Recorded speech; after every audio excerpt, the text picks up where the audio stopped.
Bom dia, pessoal.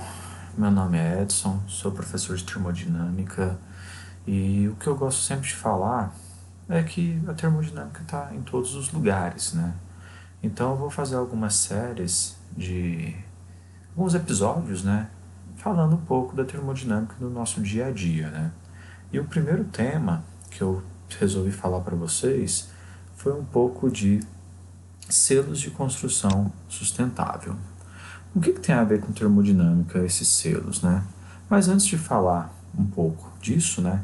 Qual que é a ligação da termodinâmica com os selos de construção sustentável? Eu vou primeiro falar um pouquinho desses selos, né? Então, o que eu tenho, né? O que são esses selos de construção sustentável? Primeiro, né? Como está aí no slide, eles certificam produtos e serviços que levam em conta a preservação do meio ambiente. Então, se eu tenho um material que utiliza um processo que demanda menos energia, eu estou contribuindo para uma construção sustentável. Então, nesse ponto aqui, nós temos que pegar o global, desde aquele caminhão que está transportando aquele saco de cimento que vai chegar numa construção. Se eu tiver uma maneira mais eficiente de trazer esse cimento, esse material até a minha construção, eu vou estar tornando ela mais sustentável.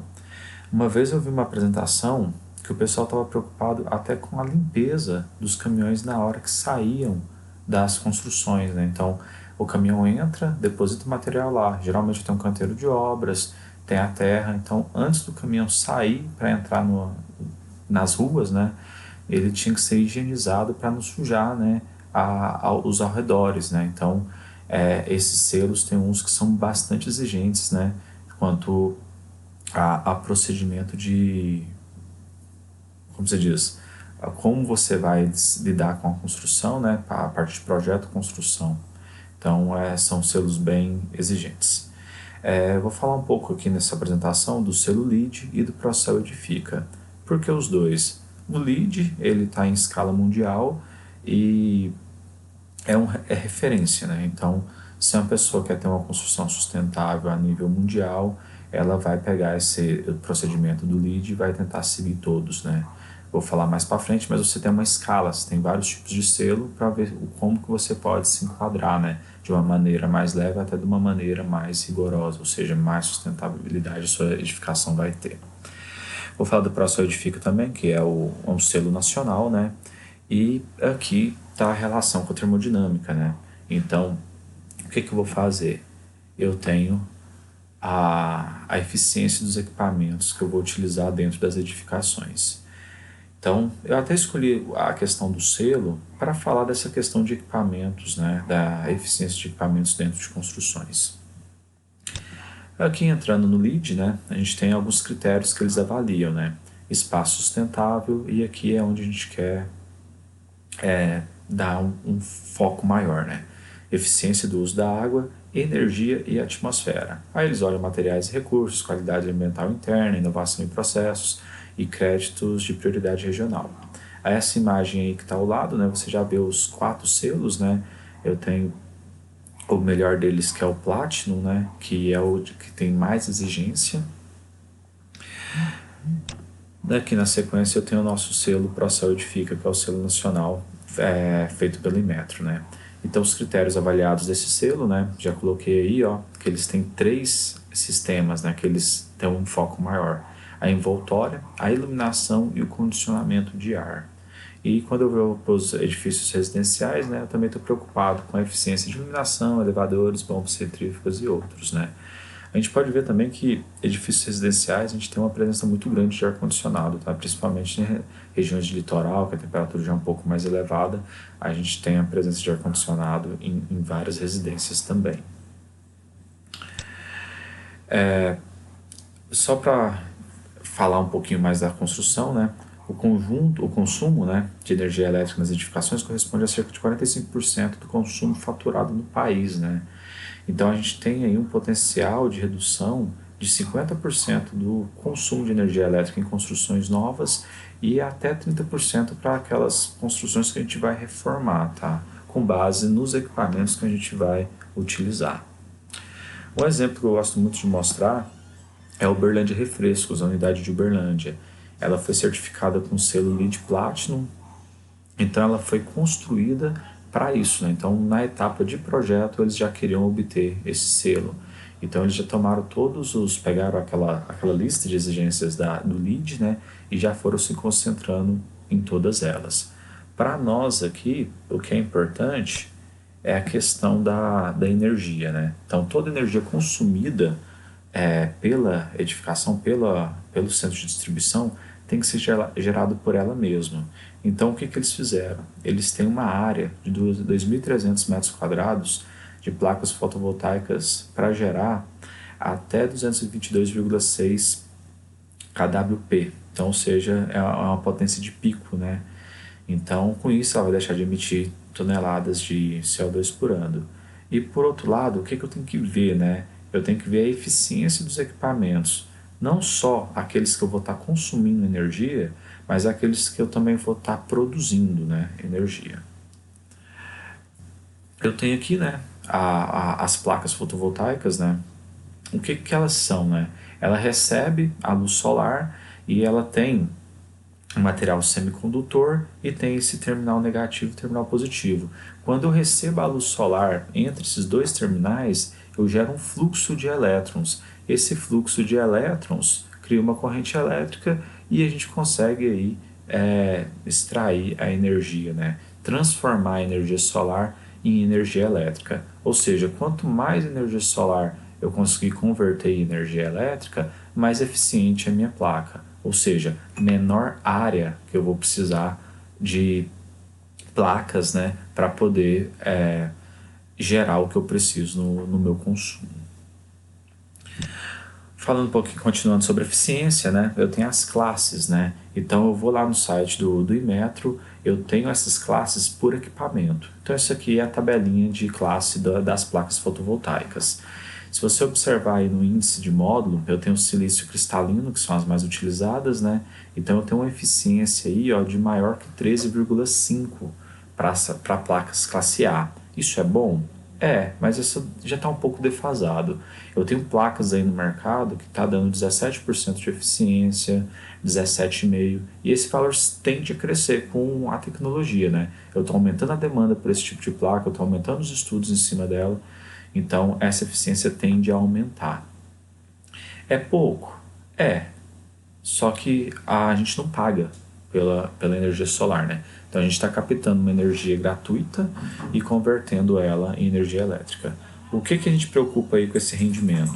Então, quanto maior o rendimento de uma placa dessas, né, menor é a área de placa que eu vou ter para gerar a mesma quantidade de energia. Então eu tenho várias placas de classe A, tá? Que parte de 13,5 e vai até 17,5. Então vamos atentar, né? Então pegar sempre aquelas placas de maior eficiência. Por que eu estou preocupado tanto com a área? No exemplo do centro de distribuição da Coca-Cola, eu não tinha essa preocupação com área. Eu tenho uma área de telhado gigantesca. Agora, se eu estiver pensando num prédio residencial, eu tenho uma área de telhado, por exemplo, de 100 metros quadrados. Com esses 100 metros quadrados eu consigo gerar energia para o prédio inteiro? Eu já não consigo, né? Então eu preciso tentar compactar e aumentar a eficiência para mim poder aplicar melhor essas placas fotovoltaicas. Uma próxima oportunidade eu quero falar também de geração distribuída, tá? Quando a gente começa a gerar a energia onde a gente vai utilizar, a gente gera uma economia também que não é bem uma economia, a gente deixa de perder nas transmissões, né? Mas continuando aqui, para a parte do ar-condicionado agora, eu tenho o coeficiente de performance do meu ar-condicionado, né? Que nada mais é que a remoção de calor de dentro do meu ambiente, né? É dividido pelo trabalho que eu estou colocando, né? No meu compressor. Então, eu tenho um pouquinho de trabalho que eu dedico para a parte eletrônica, só que é muito pequeno. Então, é praticamente o calor que eu removo do meu ambiente pelo trabalho que eu estou aplicando no meu compressor. O que acontece? Quanto mais eficiente for o meu ar-condicionado, quanto maior for o COP dele, menos energia eu vou gastar para poder tirar o calor do meu ambiente. Lembrando que, como eu já estava preocupado Lá no início, na questão do projeto, eu já fiz um ambiente mais ventilado, que ele precise remover menos calor. Então, como eu pensei naquele ambiente no projeto para facilitar essa remoção, eu já vou gastar um trabalho menor para remover esse calor lá de dentro. E vou buscar também um equipamento de maior eficiência. Bom, aqui eu fui lá no site do Inmetro de novo, né? E peguei alguns modelos disponíveis na última avaliação do Inmetro. Eu tirei as marcas aqui, né? Deixei bloqueado, porque não é o intuito comentar as marcas, né? Só que eu tenho meu primeiro modelo aí, esse GW, eu vou ver a eficiência energética dele lá para um equipamento de 220 volts, ele é de 3,21. Na hora que eu chego lá no meu último equipamento, eu já estou com uma eficiência de 3,94. É isso que eu quero chamar a atenção. Você tem um equipamento que faz a mesma coisa, no caso do ar-condicionado, remove a mesma quantidade de calor do ambiente. Então eu posso fazer de uma forma que eu gaste uma relação maior ou menor de trabalho elétrico, né? Então, se eu pegar esse último equipamento, que tem uma eficiência de 3,94, eu vou estar aplicando uma quantidade menor de energia para conseguir deixar o meu ambiente condicionado naquela temperatura estabelecida.